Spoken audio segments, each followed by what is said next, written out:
magnanakaw sa gobyerno. Anong petya na wala pang nakukulong? Biruin mo, katabi nyo lang yung magnanakaw, bakit wala pang nakukulong? Nagtatakipan ba kayo? Yun ang malupit na tanong. Alam nyo kung bakit? Yung mga nakawan kasi sa gobyerno, sobra na. Yung isusubo na lang namin, isusubo pa namin sa kanila.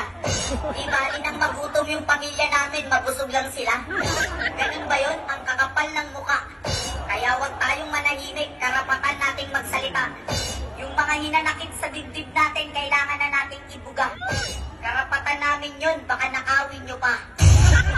Baka nakakalimutan nyo, kami yung ninakawan. Nasa amin ngayon yung karapatan. Magalit, magreklamo, manawagan. Sinisigurado ko lang kasi baligtad na ngayon, yung biktima na yung kinakasuhan. Biruin mo, may alipunga ka, nakakasuhan ka pa. Huwag ka na sa bahan na nakawang ka pa. Tapos umutang sila sa World Bank, tapos wala kang napala. Wala ka na ngang napala, magbabayad ka pa. May utang ka na sa tindahan, may utang ka sa Bombay, tapos may utang ka pa sa World Bank. Diba? Wala na nga kayong napala sa inutang. Yung tax balak pang taasan eh. Yung laman ng utak nyo, puro pera na eh. Yung taong bayan, ginawa nyo ng ATM eh. Firma kayo ng firma ng budget, wala naman kaming napapala eh. Ang napala lang namin, alipunga eh.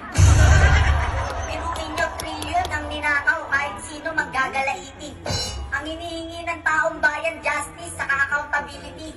Kung gusto nyo ng peace, magpakita kayo ng transparency. Hindi yung nagtatakipang kayo, tapos gagawin nyo pang witness yung pinaka-guilty.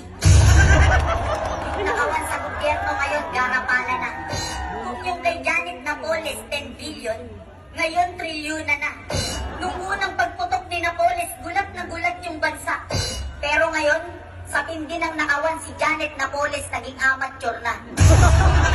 Biruin nyo yung dating big time, naging small time na.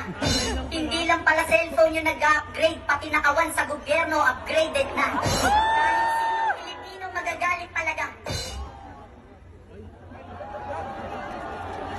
Magandang gabi mga kapatid, ako po si Meron Espanol.